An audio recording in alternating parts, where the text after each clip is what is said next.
Hey, this is Dave. I'm at the Audioformz factory in Canton, Texas, and today I've got two machines behind me. They are 2026 HD11 Can-Am Defender Limiteds.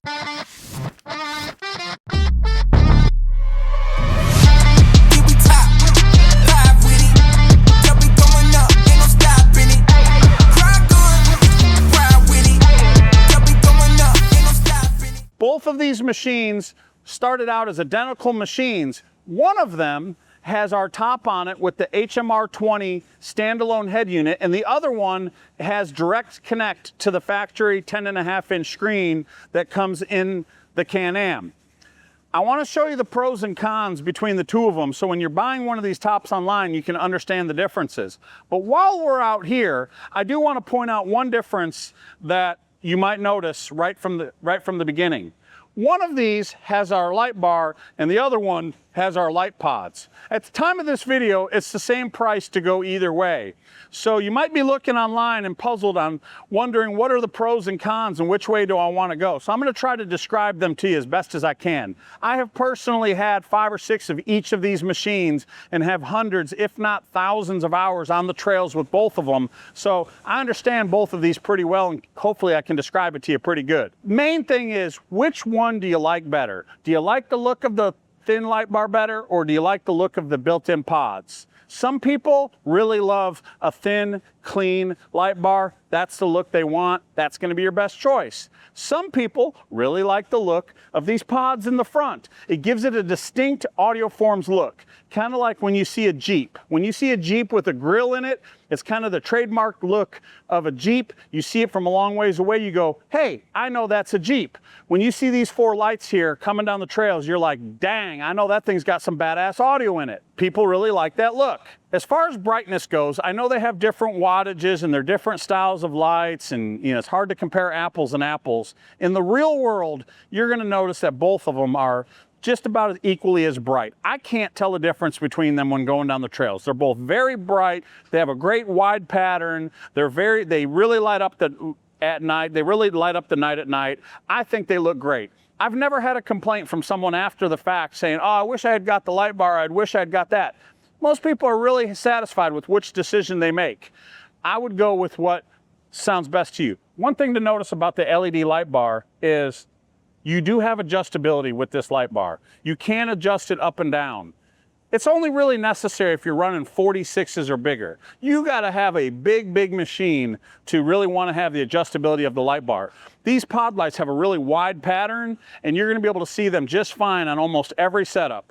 But if you have a really big machine, you will get a little bit of adjustability out of this light bar that might help you out. As far as, will it fit in my garage? That's probably the second biggest question I get pretty often. So your factory roof is right here, okay? This is the same as your factory roof. It's sitting right on top of the roll cage. This is about 3/4 of an inch to an inch taller than this. So if you've got 1 inch from right here to your garage, it's gonna fit in there just fine. You don't need to worry about it. It doesn't stick up, it's not on top, it's not way up. Coming over here to this one, this sticks up about 1.25 inches. So it's just fractionally higher than where that is. Both of them are very close. So if you've got 1.25 inches to fit in your garage, that will fit in and you'll be fine. Another misconception about these two light bars is, I want to get the built-in pods only because I'm afraid of branches ripping off the light bar. You're not gonna rip this light bar off. It's not going anywhere. It's bolted to the metal frame. It's got a metal bracket. The light bar is strong as hell. It's not coming off. If you hit a branch that's big enough to rip that light bar off, you're gonna rip the whole damn top off, okay? I don't care where you live, what kind of branches you have. I don't care if this thing's going to the Amazon jungle. I have had these tops with this light bar all over the United States in every condition imaginable. I've never seen one ripped off. I've never had a customer call me and tell me they ripped it off. The only time one of those light bars is coming off is if you roll that machine, you might be able to get it off. A lot of times it's still on there just fine anyways. So that machine, that light bar, it's not going anywhere. So don't really use that as a determining factor. I would just pick out which one you like that looks better. We're gonna look at whether you should go with a standalone head unit, which at the time of this video is an HMR20 or direct connect. This machine right here is our direct connect version. Let's take a look at it and see which one's best for you. Going into this machine, the first thing I need to get out of the way, and the difference between going with the direct connect screen versus the standalone Hertz head unit, is this machine's got to be on for you to be able to play music. If this is not on, you can't play music. So the machine has to be on. So if you turn the machine on, screen will come on. Our stereo is on right now. We do still have the same switches you're used to turn on the IC LEDs, to turn on you know, our dome lights, to turn on the front light bar and the rear light bar. So this did connect. I connected it earlier when I was testing something out on this machine, and it did happen to connect right now. Some people complain, and I've had this issue myself, with it having issues connecting to your phone once it's already been paired. There's weird pairing issues. You're not going to have that with the other screen. The other screen is very, very easy to connect with Bluetooth. If this thing's working good for you and you're happy with how it connects, it's going to be the same. Everything is going to function exactly the same as far as that goes.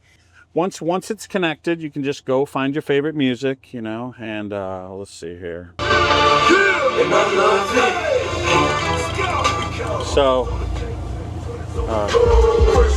you can adjust the volume a couple different ways. You can adjust the volume with this button here. I don't know if all of the Defenders have it, but this particular one does. I don't want to do the GPS at this point. I just want the radio, which is the media. So I can scroll that over, and you can go through here and pick different songs.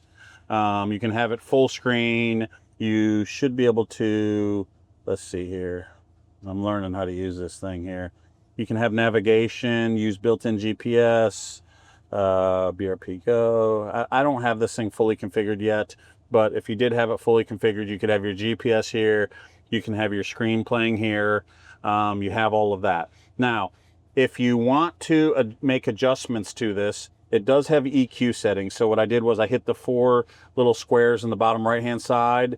And then if I go to preferences, now I've got audio and I've got fade and balance. So I can make fades and adjustments, and I can do my basic EQ settings. It's just got treble, mid, bass. This adjusts it for everything. Now this is a very, very basic adjustability, and you will not see this unless you've done the most recent update. This video was shot in July of 2026. This update came out about a month ago. So if you're not seeing these in your setup, it's because you just need to update to the latest version of the BRP software that's on here, and you'll get these. Now, one thing that's different between this head unit and the HMR20 that we also offer is that when this screen was built, the main purpose of it was for visual, right? So that you could see your navigation, so you could see what was going on, to have a big screen in there. They did not spend the bulk of their R&D money in sound quality. It's got a very basic processor, very basic adjustments. Sound quality that comes out of here for a big stereo was not a forethought when they put this together.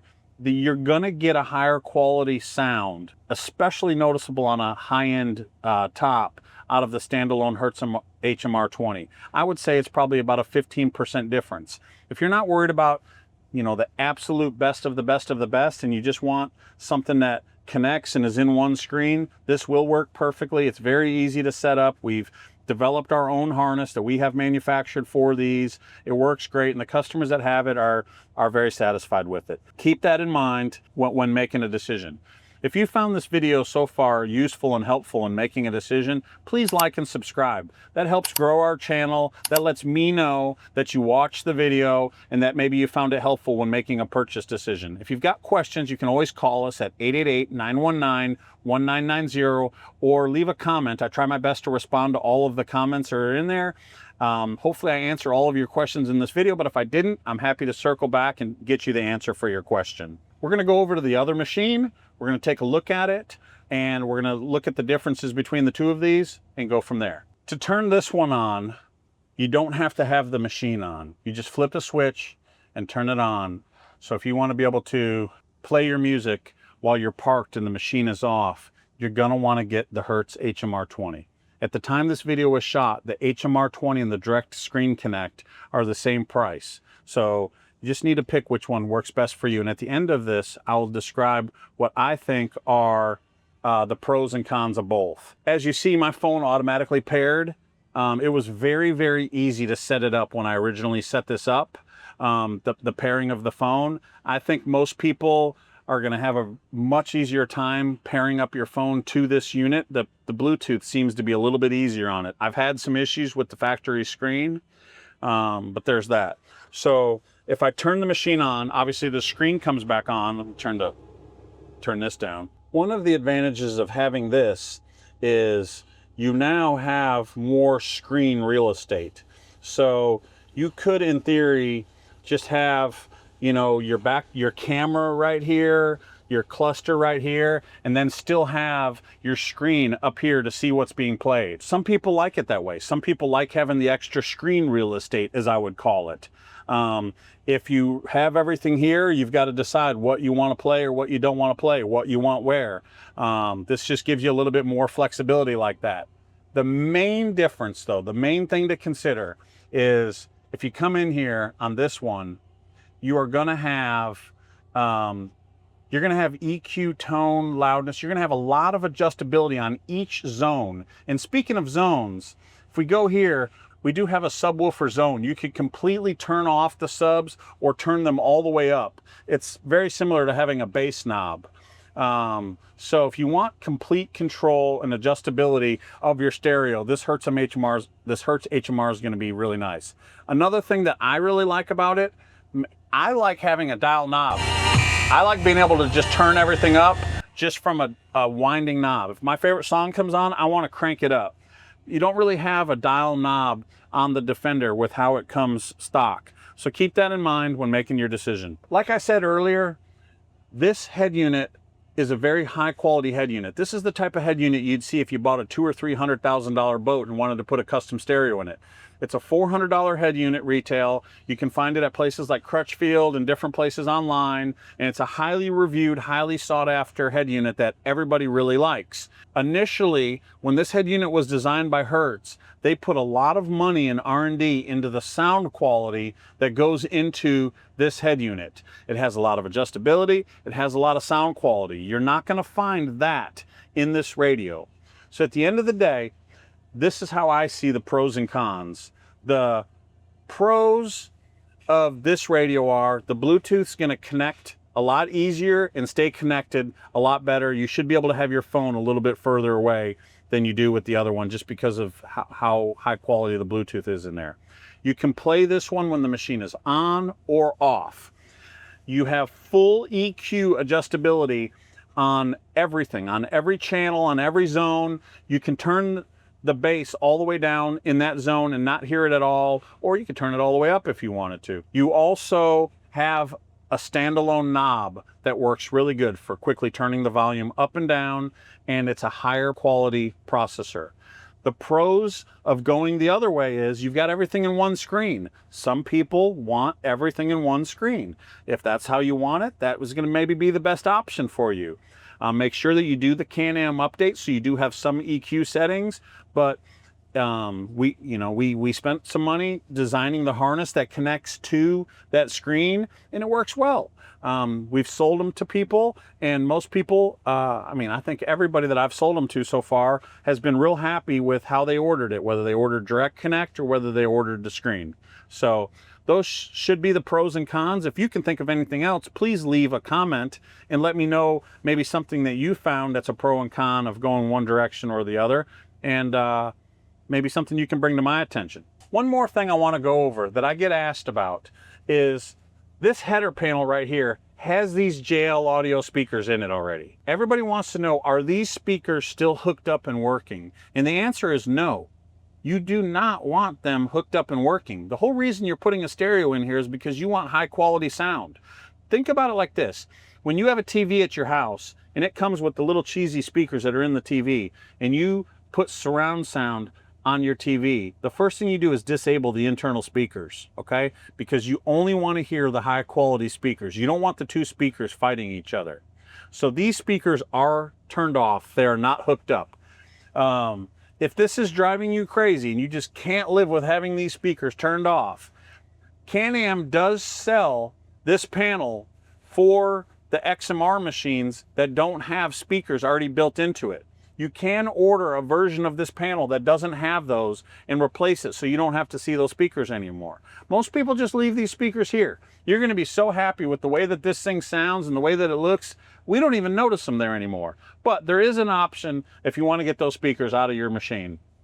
If you have any other questions, please give me a call. My name's Dave, 888-919-1990. You can also see these online at www.audioformz.com. I will put a link in the description for this header panel from Can-Am. I will put a link in the description for these tops, and I'll have my phone number in there. Visit us online, give us a call. We'd love to get you jamming.